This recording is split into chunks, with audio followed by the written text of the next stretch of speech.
So, we carry on again today, and for the last time, the topic of Jesus' sonship. To recap, so far we've taken a look back into the Old Testament prophecies that foretold of his role and status. We've taken a look into whether or not Jesus believed that role and status as the Son who became man. And we took time, last week we didn't have it, unfortunately, but we took time a couple weeks ago to honor and appreciate the character of the Son and what it meant for him to lower himself to our level and be the perfect holy sacrifice so that we can once again be brought pure before God on Easter Sunday. As I mentioned at the beginning of the month, one of the things that I wanted to visit because it's interesting and it's a convincing point is the psychology of the man, Jesus, and how that relates to his sonship when he claimed it. I quoted C.S. Lewis when he said, and I'll do it again because I want to emphasize the latter half of his quote, or his statement, but he said, "I'm trying here to prevent anyone saying the really foolish thing that people often say about him. I'm ready to accept Jesus as a great teacher, but I don't accept his claim to be God. That is the one thing we must not say. A man who was merely a man and has said the sort of things Jesus said would not be a great teacher." This is what I want to emphasize. He said he would either be a lunatic on the level of the man who says he's a poached egg, or else he would be the devil of hell. You must make your choice. Either this man was and is the Son of God, or else a madman or something worse. It's all well and good that he may have believed that about himself, and as we went over a couple weeks ago, the evidence of Scripture clearly supports that he did know who he was and his role as the second person in the Trinity who became man. But there's a lot of people who also tell you they are God, or they'll make some claim like that. Now, these people, are eventually found out or diagnosed as crazy people or whatever, but they still make the claims nonetheless. If I claimed, for example, to be Michael Jordan, you wouldn't see any signs or features that would back that claim up. First of all, I'm white. I'm not a black person like Michael Jordan. I can't jump like Michael Jordan. I can't shoot like Michael Jordan. I can't fly through the air with my tongue out like Michael Jordan. I don't got hops. I'm not a spokesperson for Hanes like Michael Jordan. I don't have the money and fame or the championship rings as Michael Jordan. But hey, I'm claiming to be Michael Jordan, so what? What do we do with that? In the same way, Jesus didn't just claim to be the Son of God. He backed it up with attributes that are of God, with healing, with demonstrations of power over nature, with unprecedented teaching and insights into life, and ultimately with his resurrection, with his death and resurrection and victory over death. He claimed to be the Son because he was the Son. You can't call him crazy if the proof supports exactly what he's claiming. There was a story about a British transvestite man who claimed to be the Messiah. This was a while back. And also a former British intelligence spy. The article said, in addition to having a conspiracy theory for every major act of terrorism over the past few decades, he also claims to have divine powers which allow him to influence the weather and prevent terror attacks and predict football scores, soccer scores. Now, he obviously did none of these things. Experts say that people suffering from a delusional psychosis may appear rational much of the time, but have grandiose beliefs that they're special people. Some even attract followers, as we've seen in the news with these cult leaders and stuff, who believe them to be geniuses or divine. People are crazy. They're delusional. They're proven to have breaks from reality that would have them say or do crazy stuff. The question is, was Jesus Christ, Son of God, crazy? And the facts and proofs of his work, as I said, alone should be enough for us. But what about the psychology of the man? Does the evidence paint the picture of a man who was mentally unstable when he made such bold claims? Does it paint the picture of a man who demonstrated unhealthy behaviors, actions, or emotions? As I've been saying all month, we have to look into the life of Christ and what he did and how he interacted with every person, place, and thing he encountered. I said it earlier because psychologists don't just look into what a person says to analyze who they are. Remember when we were talking about the, what do they call it? Forensic people who repaint the picture of things and look into their lives and stuff. They look into the psychology of the man. They look into the emotions because disturbed or unhealthy people frequently show inappropriate emotions. They may show inappropriate depression, or they may be intensely angry or plagued with anxiety. Their emotions are inappropriately extreme or aren't appropriate to one thing or another. They're not contingent, or their emotions hold them back. They don't deal with their emotions in a healthy way. Thankfully for us, we have this corroborated narrative to look into that. And I just lost one of my bookmarks for one of the scriptures we're going over, but we'll be good. So, I want to look at a few basic emotions and hold that up to who Christ was and ask ourselves if the way he demonstrated himself paints the picture of a crazy man when he made that claim. He shows compassion. The Greek word for compassion, symphonia, speaks literally of a sensation in the gut, but it's used metaphorically to describe an emotional sensation, like we say heartbroken or gut-wrenching or head-spinning. So let's look at Matthew chapter 20, verses 29 through 34, talking about Jesus healing blind men. Remember, we're talking about Christ as showing compassion and that emotion. Jesus and the disciples left the town of Jericho. A large crowd followed behind. 2 blind men were sitting beside the road. When they heard that Jesus was coming that way, they began shouting, "Lord, Son of David, have mercy on us." "Be quiet," the crowd yelled at them, but they only shouted louder, "Lord, Son of David, have mercy on us." When Jesus heard them, he stopped and called, "What do you want me to do for you?" "Lord," they said, "we want to see." Jesus felt sorry for them and touched their eyes. Instantly, they could see. Mark chapter 1, verses 40 through 42.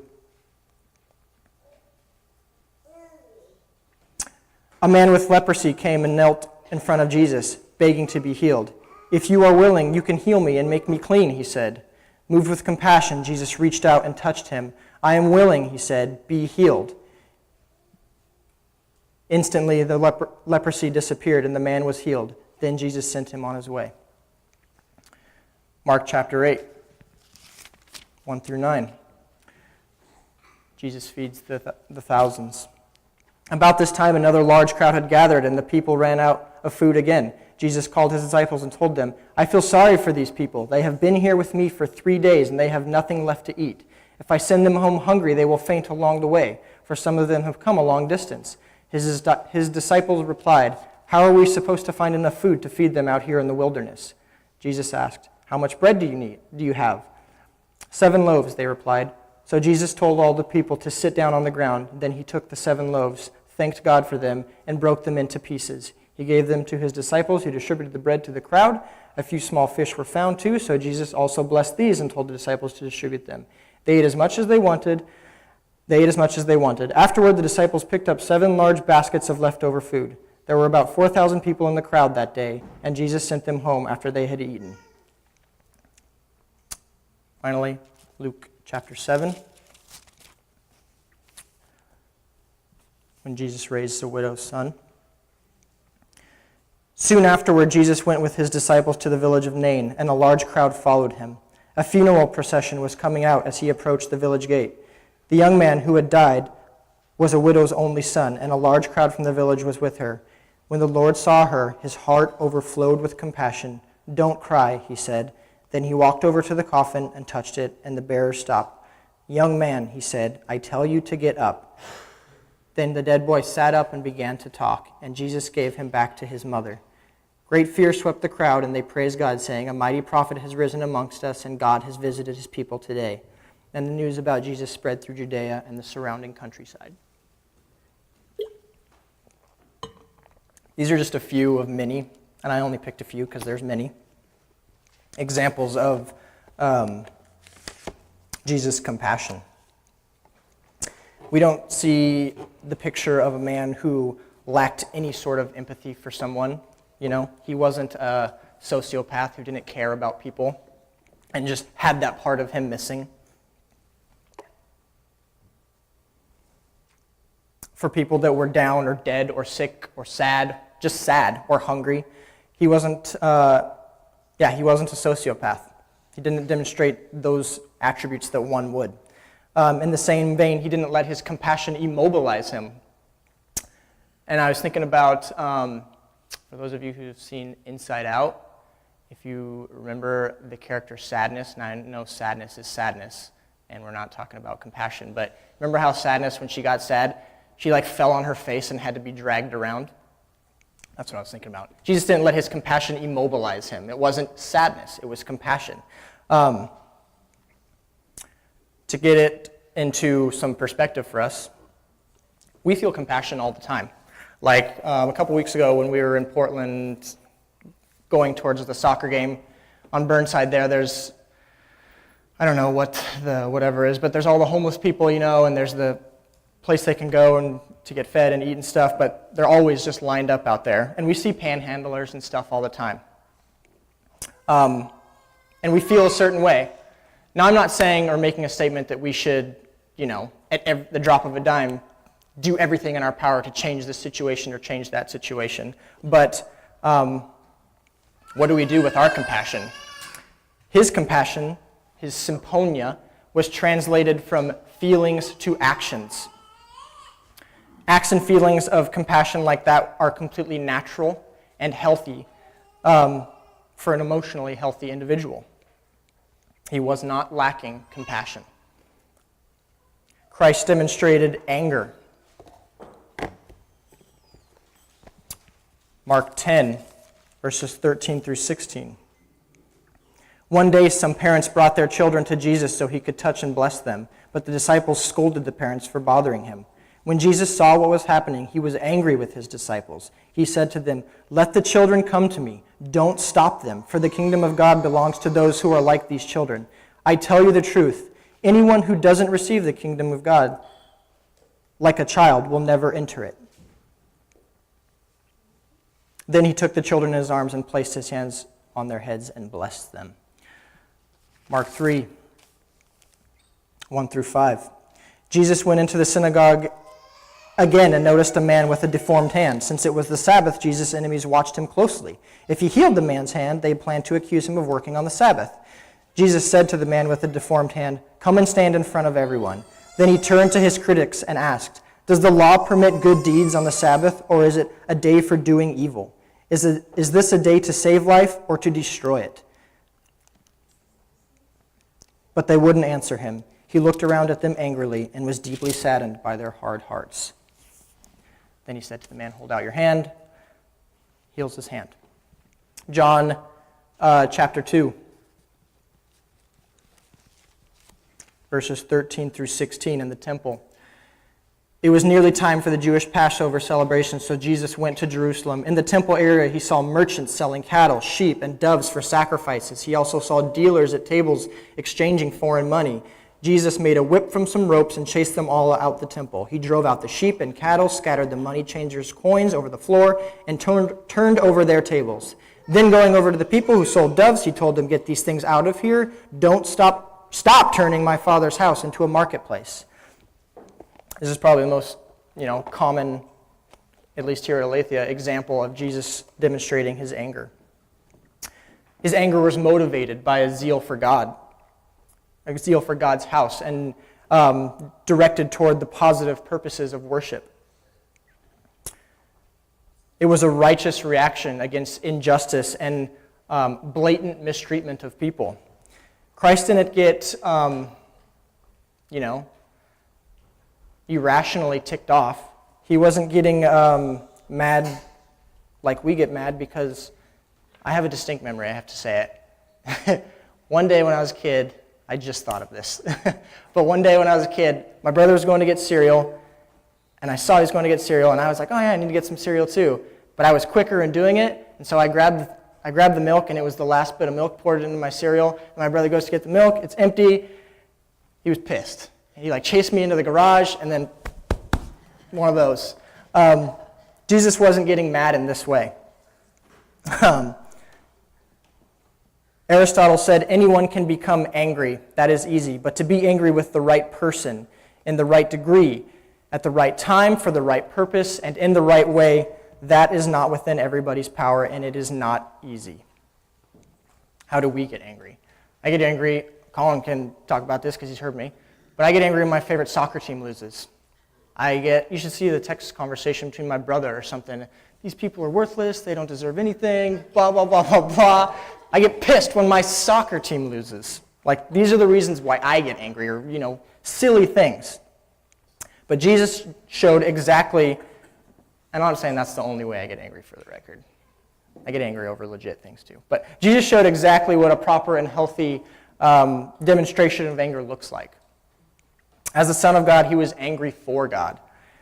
People that were defiling God's house, that were condemning him for doing good. People that would be blocking kids from coming to see Christ. Whatever the case may be, he demonstrates a righteous anger. An anger that was completely appropriate given these situations and who he was as the Son and representation of God. Christ felt grief.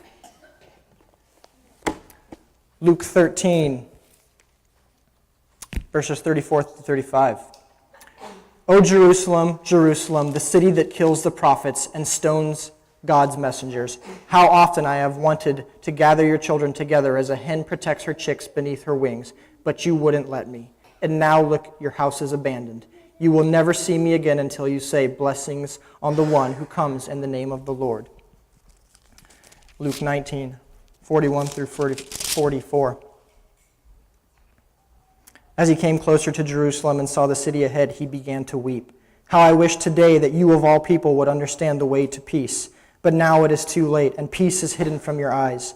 Before long, your enemies will build ramparts against your walls and encircle you and close in on you from every side. They will crush you into the ground and your children with you. Your enemies will not leave a single stone in place because you did not accept your opportunity for salvation. Why was Jesus in grief over this? I'll give you a quick history lesson here. Jerusalem was built on Abraham's Mount Moriah and David's Mount Zion. It was made the capital of God's nation by God during the reign of David and served as the capital until it was destroyed by the Babylonians. Then it was rebuilt by a remnant of the Jews, Nehemiah and Ezra, Zerubbabel. It had heard the voice of God and seen the face of the Son of God. Its history with God was deep. This was clearly a special place, and Christ, being who he was, knew this, which is why it pained him to see this place that was set aside, host his death, because he knew it was coming, and bear the ensuing consequences of that. So imagine somewhere close to you, somewhere that maybe you have a close affinity to, maybe if it's lacrosse for Julia, maybe it's somewhere in the Philippines for Rose. I don't necessarily feel this way about Gladstone. I don't know if Colin or Michaela does, but Gladstone, wherever it may be, somewhere in Nicaragua, somewhere that you grew up and lived, where you had an intimate relationship with, made memories with there, friends there, somewhere where you called home, somewhere where you own and love and just you have this connection to. Now imagine the most heinous thing ever happening there. And now that place is tainted by that memory. How would that make you feel? Would you want that for that place? This is where Jesus was coming from, but amplified even more.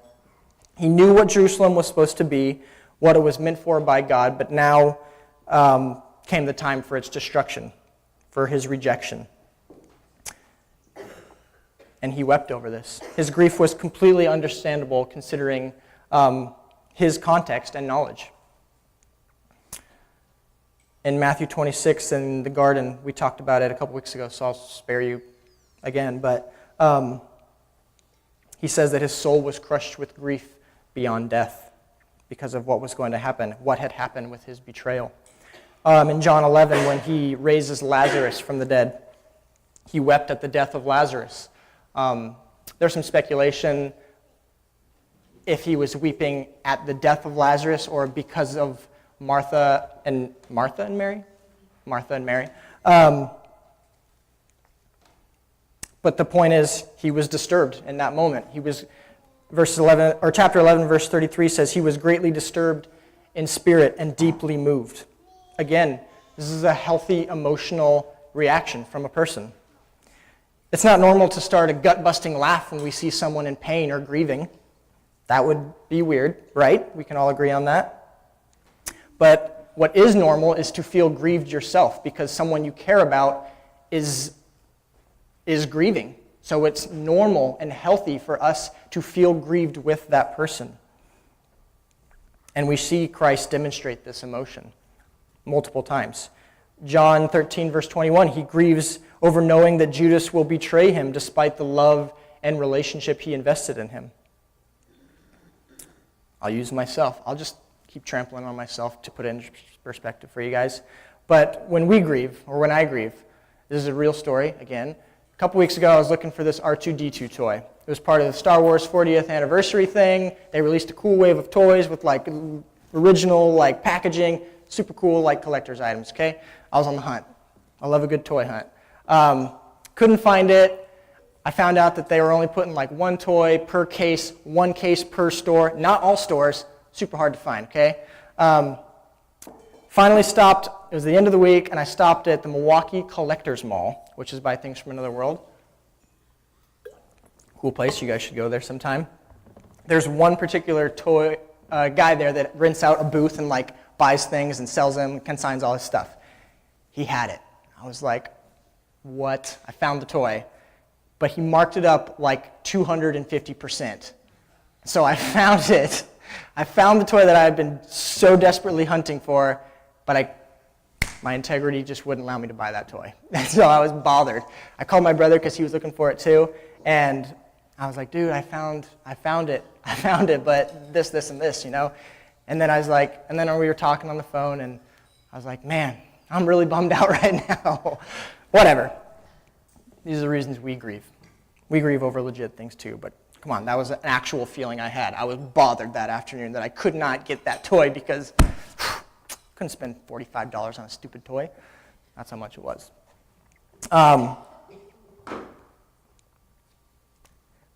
Jesus loved. We've talked about many times. We've talked about the different kinds of love, agape and phileo and storge. Jesus loved in all of these senses, whether it be the love and joy in his disciples or towards his friends or people grieving, or the love of the Father that he shows. But he shows the range, the whole gamut. In that passage, in that chapter in Lazarus alone, and I encourage you to go and look at it, John uses both phileo to describe Jesus' feeling and grief and love towards Lazarus, and agape to describe his love and grief towards Martha and Mary. John 15,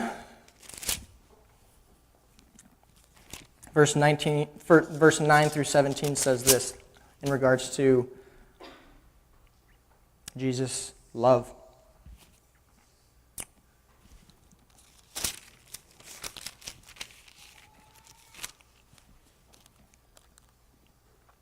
I have loved you even as the Father has loved me. Remain in my love. When you obey my commandments, you remain in my love, just as I obey my Father's commandments and remain in his love.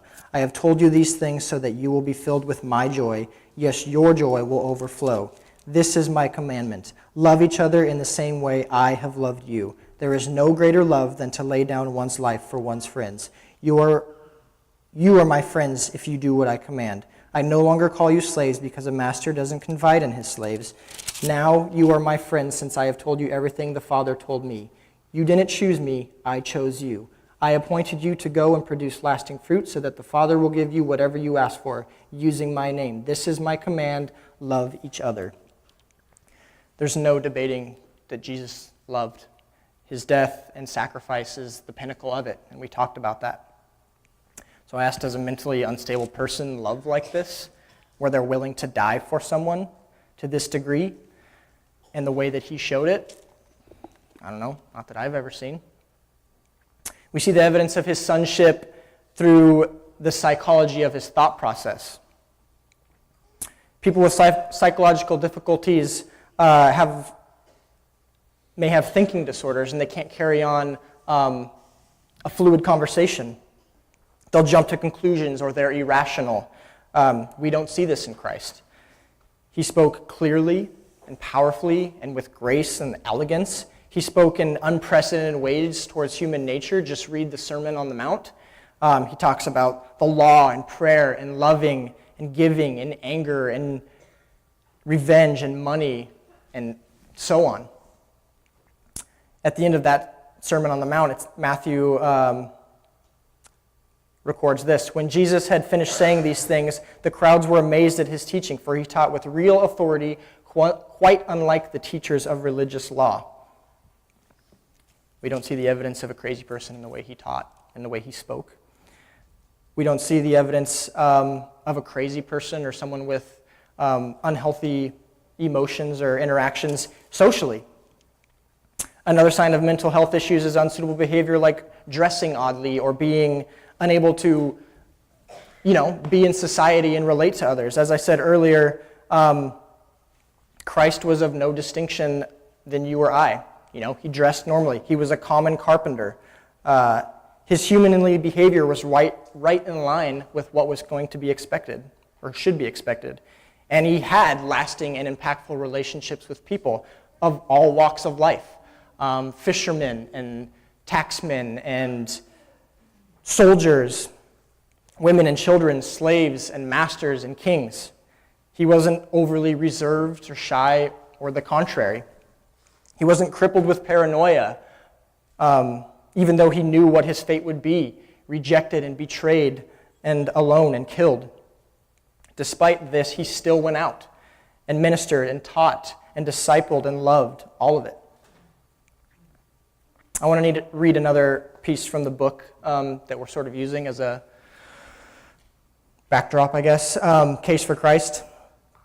Remember, you guys still have access to it and can read it at any time, and you should. But in it, Strobel is interviewing, what's the guy's name? I don't know. I can't remember his name, but he's interviewing this PhD in psychology, this guy with a PhD in psychology. If you read it, he lists his credentials. The point is he's well-respected in his community, just as he always seeks out these people that are well-respected within their fields of expertise, psychology, sociology, whatever it may be, doctors or whatever. But the guy, I did write it down. Gary Collins was his name. But he had this to say. I thought this was put nicely. He was loving, but didn't let his compassion immobilize him. He didn't have a bloated ego, even though he was often surrounded by adoring crowds. He maintained balance despite an often demanding lifestyle. He always knew what he was doing and where he was going. He cared deeply about people, including women and children, who weren't seen as being important back then. He responded to individuals based on where they were at and what they uniquely needed. So when Jesus claimed he was the Son of God, we have in our grounded faith the evidence of Scripture that supports that, supports the man that interacted and the man that lived and the emotions he showed. This wasn't to bring it back, this wasn't your average British transvestite MI6 operative messiah who predicted the result of the Timbers game last night, 2-2 draw. He was not crazy, and he was not suffering from a delusional psychosis or schizophrenia.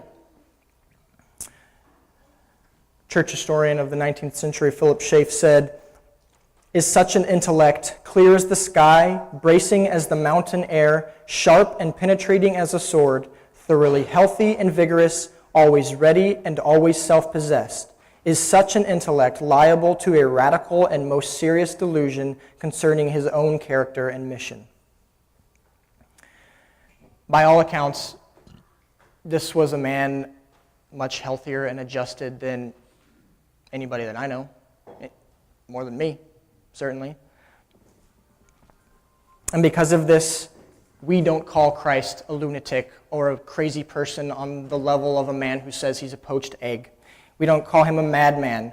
We don't call him anything less than what he is.